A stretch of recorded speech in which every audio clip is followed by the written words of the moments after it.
Hello everyone, Channel776 here. The Age of the Dust banner is gone, the Age of the kind of bubbly banner is here, and I see we're starting with rearmed Ophelia. Obviously we know these units, they were on the FEH Channel earlier, but here they are now, Starlit, Maiden. Let's see what the new rearmed tome looks like, and what Special Spiral 4 does as well. So, infantry, red tome, we knew that of course, and bringing with her the arcane red tome, Arcane Eclipse. Accelerates special trigger, cooldown count -1. Seems to be pretty common for arcane weapons, don't you think? At the start of turn 1, grants special cooldown count -1. At the start of combat, if unit's HP is greater than or equal to 25%, grants attack speed, defense, res +5 to unit.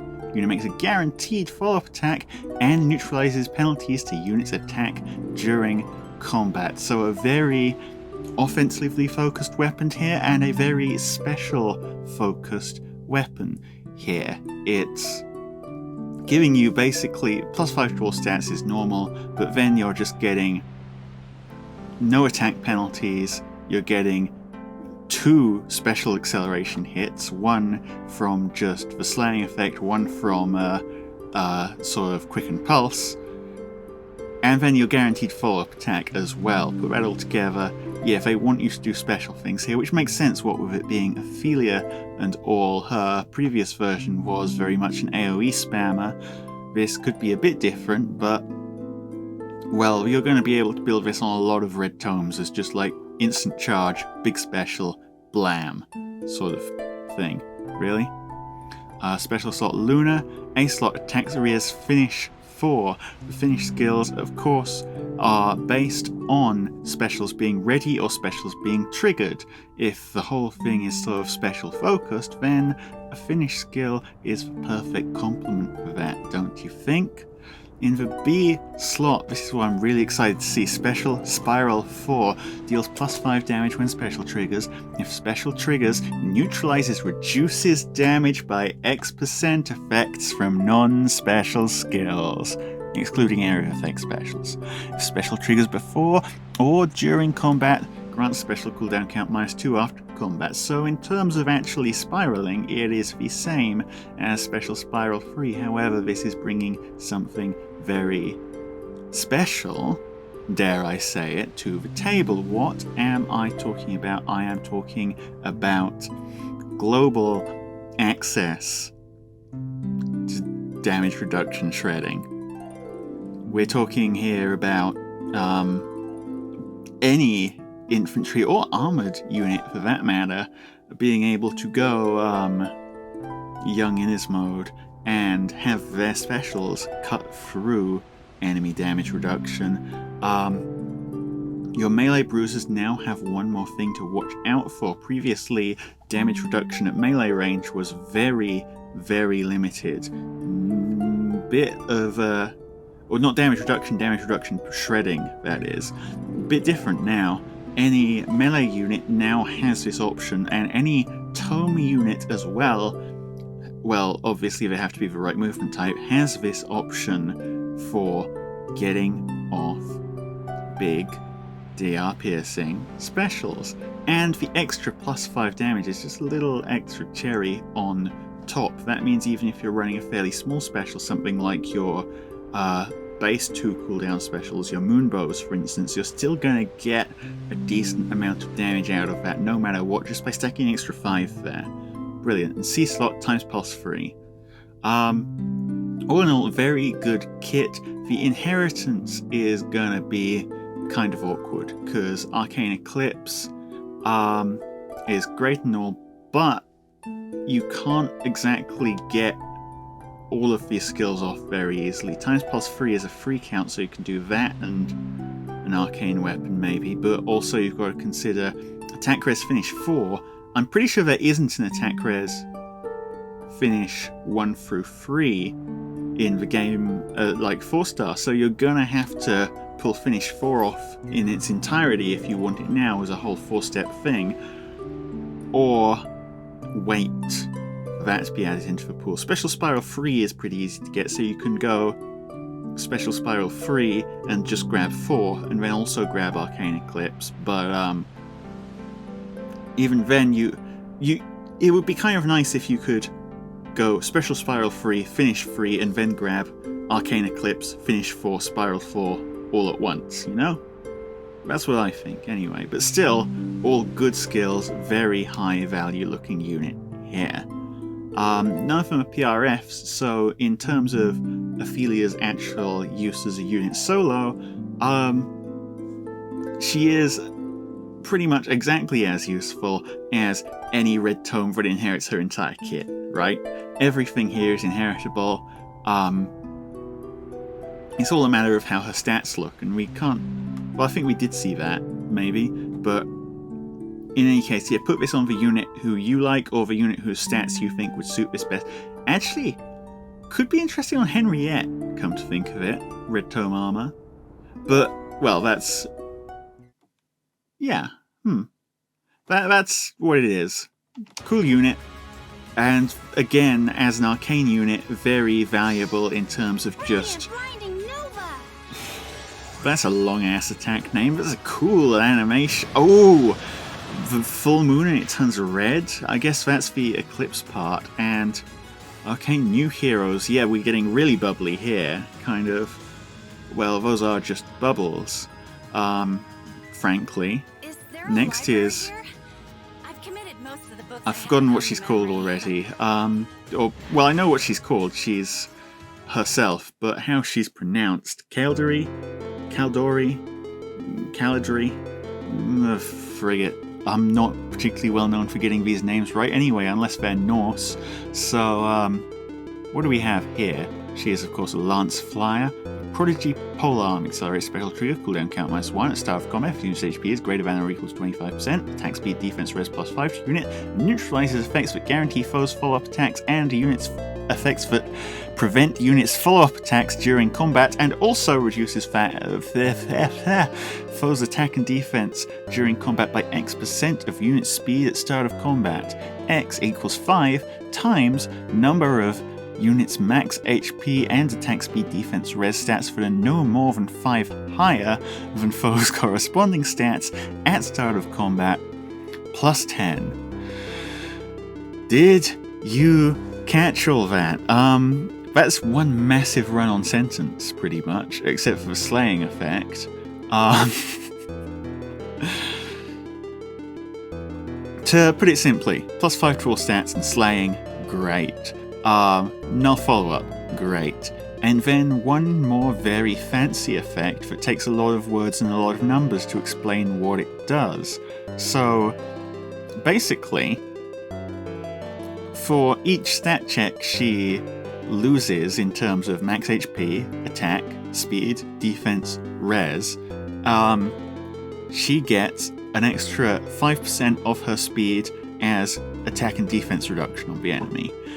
Starting at 10%, if you lose all 5 stat checks, you're looking at 35% there. So immediately that says, pair this unit with duochrome or something, I guess. Because these are stat checks at start of combat. So if you've got penalties on you, they're going to count against those stat checks, which is good. That's what you want, right? You want to lose all the stat checks. I mean, you can win by up to 5, basically, but you want to lose all the stat checks in order to get the maximum speed reduction during combat. But you also don't want to be super debuffed going into combat, but that's fine because in combat, suddenly your grand strategy effect or whatever it's called, your unities, that sort of thing, are gonna turn all those massive debuffs into, like, not debuffs, buffs. Duochrome's the only unit who can really do that at the moment, or I guess you could run unity skills and just get lucky with getting hit by the opponent's debuffs, but it is an interesting way of playing. As for how good she's going to be, that's a tough one to answer. Slaying and null follow-up is always very nice to have. She doesn't have access to DR piercing, even though everyone just got it because she's a flying unit, because not everyone just got it. So basically, her effectiveness is going to boil down to just how good her attack defense reduction is, right? Say we're hitting like 60 speed and, well, I mean, even at like 25%, so missing 2 of those checks, which I think should be pretty easy to miss, or pretty easy to like lose 3 against a big tanky armor, for instance, because I don't think she's going to be too tanky herself, probably high attack, high speed. 25% of 60 speed is going to be looking at something like minus 15 attack, minus 15 defense. That's very good. Is it enough? Is a tough question to answer. And I mean, I don't see her being particularly meta-breaking necessarily, because, I mean, good stats is good stats, but there's a lot of effects going around at the moment, and a null follow-up is a really good one of those to have, but a lot of units are running a lot more. Plus, dice to bows, as all flyers do. Aside from that, Draconic Aura, sure. Attack speed catch 4, yeah. Attack for damage. Speed is also doubling as attack and defense, basically, by reducing the foe's attack and defense. Or attack and res, for that matter. It's attack and minus attack. And then attack speed hold doesn't necessarily help her game plan necessarily, because it isn't buffing her speed, but it does help her win speed checks for null follow-up, and it does really help her allies out. Interesting unit, could probably slot her into a Gale Force team if you like her.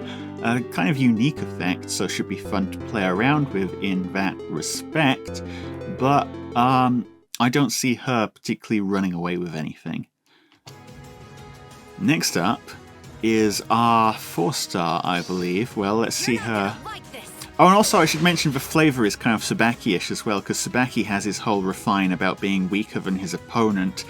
Yep, here's Dwyer. Don't rest so you can work hard. Work hard so you can rest. Advice for life. Here's a very 4-star kit, and I believe I pretty much talked about this already, but the key thing is the staff. Aid Plus is a sparkling boost staff by the looks of it. Yeah, at start of turn, restores 10 HP to ally that has been dealt for most damage. Excludes unit. I could have sworn we already had a staff that did this. What was it called? Was it the... Did Nana have it? I think Nana had it. Not the very old Nana, the kind of newer Nana who still has a staff for one reason or other. Not legendary Nana, because she doesn't have a staff, but I can't remember what it was called, but I'm pretty sure this is just a 4-star pool version of a seasonal staff that might also have been 4-star or, well, Grail pool, if maybe. There's a lot of units in this game. Martyr Plus. Is anyone inheriting Martyr Plus? Be honest. Heavenly Light, likewise. ARD attack res 3 is still actually surprisingly alright as an inheritable skill, because it's pretty hard to get, like as far as just cheap skills go on Aether Aid's defense. This is a tier 3 4-star inheritable skill, or well, you might need to raise him to 5 stars, but that's like feathers. Everyone has feathers. Or if you don't have feathers, I'm sorry for your loss. But that's a plus 10 double stat boost, so long as your buildings are relatively tanky. And it's still a plus 7, even if you lose a couple, right? Most of the time, for plus 10 or plus 7 in just raw stats, you're looking at tier 4 skills. So the fact that this is on a tier 3, whereas like push 4 is plus 7 to 2 stats with a downside, and I mean the newer tier 4 skills are a bit stronger in both terms of stats and in terms of having actual upsides alongside that.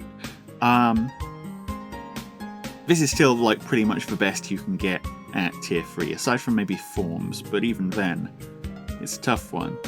And in the C slot, Speed Tactic 3, which I believe weirdly enough. I believe Speed Tactic 3 was actually very hard to get until recently. I might be wrong on this, because again, I'm just talking out of like half remembered. There's a lot of units in this game, but I believe it was very hard to get, so cool that he has it, unless I'm wrong, in which case it's not cool. Give us something more useful. But either way, that's very 4-star. Good for him. He'll get to take a bit of a break, except for people, of course, I bring this up every time, who like using him. Because staves are the ultimate investment units, and then the final slot on this banner is for one that I've been terrified of waiting for, and she even gets a funky little cutscene. The new mythic hero, Seiðr, the goddess of hope. Child of Midgard, I am known as Seiðr of Vanaheim. Seiðr, yeah, there we go.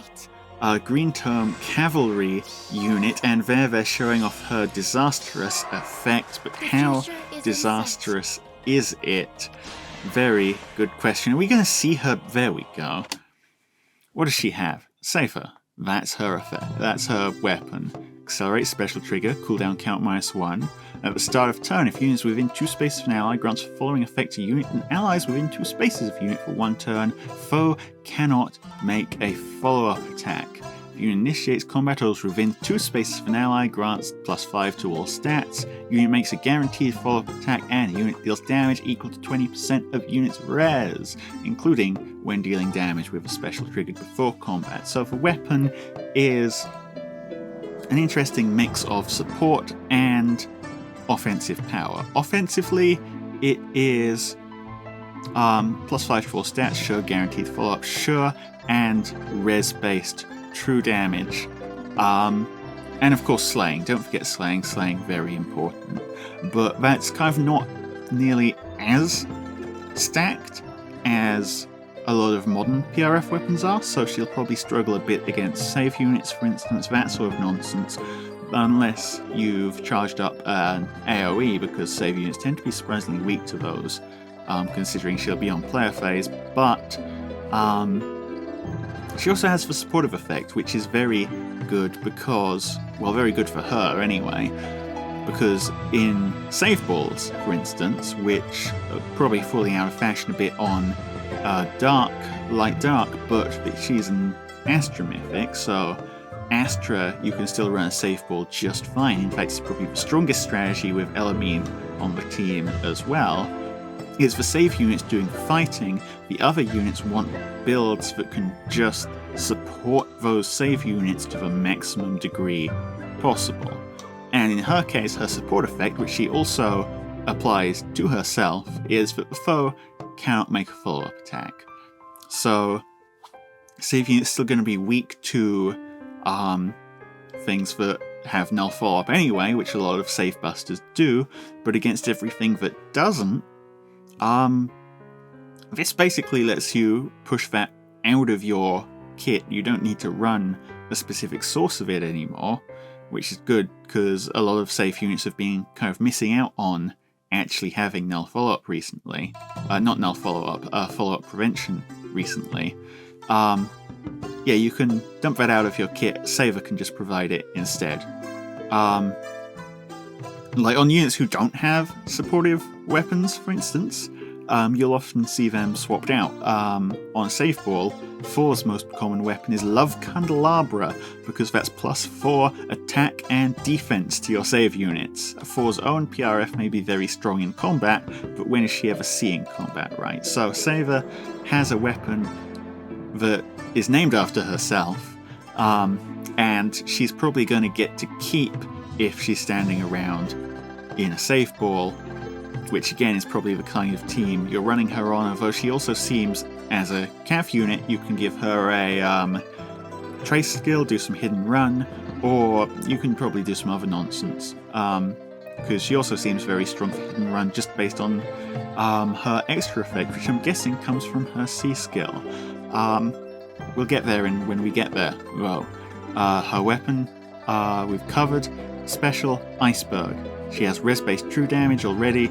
Give her a res-based special. Her A slot, Still Water 4. Attack and res at the cost of defense. Res-based unit. Her B slot, chill attack res 3. Start of turn, it's a double chill on the enemy with the highest attack res total and anyone within 2 spaces of them. The tier 4 chills are pretty surprisingly decent on Aether Raid's offense specifically, because usually an Aether Raid's team stands in a big group, right? An Aether Raid's defense team. So this is hitting most of them, right? Even if the unit that you want to debuff attack and res on isn't necessarily the one with the highest attack and res, so long as they're standing nearby somewhere, it all works out. And the C slot, future focused on odd numbered turns after foes' start of turn skills trigger for the closest foes in cardinal directions of unit. If unit's res is greater than or equal to foe's res plus X, where X is the distance from unit to the foe times 3, that foe's action ends immediately. Okay, so this is it's a res check, same as Elamine, so res stacking is still the strategy for defense. Arval still obviously super high priority in that case, but it does seem like a bit of an easier res check to make because of that distance condition. Depending on your range, either she's up close to your team, in which case she's only shutting down one unit, she's still in range of everyone else, still a bit of a risk there. So in a lot of cases she'll be looking at a res check at a +6 against her, or +9. If she wants to shut you down from out of range, that's also going to be a res check where she's facing +12, so not even phantom res is going to even that out. I say that, actually, but I've just realised something that makes this kind of different. Because, okay, on odd numbers turn, after foe's start of turn skills trigger, that's pretty good because it means you can buff and debuff against her, right? On defense, you can apply buffs to your units and you can apply debuffs to her to influence the res check. Here's the thing. It's not at the start of her turn either. It's in the middle, or well, just after the start of your turn.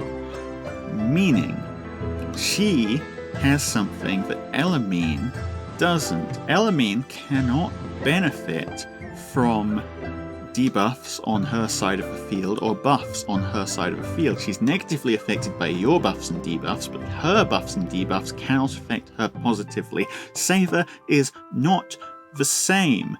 Due to the timing on this, she's going to be able to benefit from, for instance, the chill attack res in her kit. For instance, rally skills, or probably more likely just regular buffing skills. That sort of thing. So actually, no, I take it back. This res check is still kind of terrifying to make, even if she's making it at -12 due to the distance. She is still pretty much on a level playing field with Elamine in terms of how tough the check is, so long as she's applying that res -6 to you, and so long as she has applied to her res +6 from somewhere, that completely cancels out for -12. That's level ground for Elamine's check, then. If she gets any closer to you, actually, it might be even worse, because there's one other status I've forgotten to mention in this whole thing. Elamine can't benefit from buffs, debuffs. What about statuses? What about panic? If you're buffing up your units to deal with Elamine, then, well, if your units get panicked, that doesn't matter because it's not active specifically when Elamine's checking. Seiðr, it is. So, yeah, this is a tough one. This is gonna be a tough one. I don't think it's necessarily unbeatable, but ooh, it is nasty. It is very, very nasty, and it means things like cav lines, things like, well, just a lot of things, honestly. are gonna be able to be picked apart from a long way away by just winning res checks. I'm not sure if I like this. Obviously I'm going to try and pull a whole bunch of copies off her, because I like to win. But yeah, as I said in my FEH Channel video, Astra Anima season is going to be really hard for defense, and Chaos season doubly so, because Chaos season you're very limited in terms of dancers, and you're extra limited in terms of having fewer units as well. So yeah, don't look forward to fighting Seiðr, but I do look forward to using her. All in all, I think she is a pretty high value unit to pick up, not quite as ridiculously high value as Elamine was, perhaps, because Elamine had the very high value damage reduction support skill and the equally high value start of turn effect, false starting, just ultimate shutdown, but Seiðr still looking pretty strong.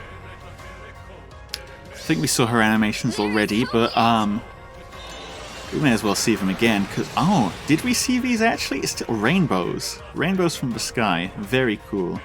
New story chapter, of course.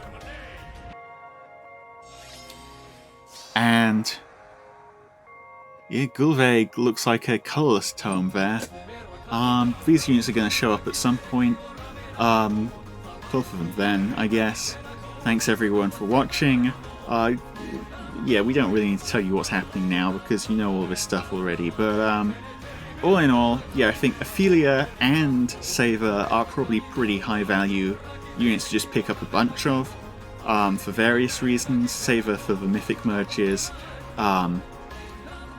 Ophelia because arcane units good, and especially Special Pyro 4 is probably something you want a lot of fodder for, just because for the time being it is our only universal damage reduction pierce for that's not locked to a unit type, it's locked to a movement type instead. And yeah, I think I mentioned Seiðr as mythic merges already. Again, these things come out really early in the morning, I don't remember. Thanks everyone for watching.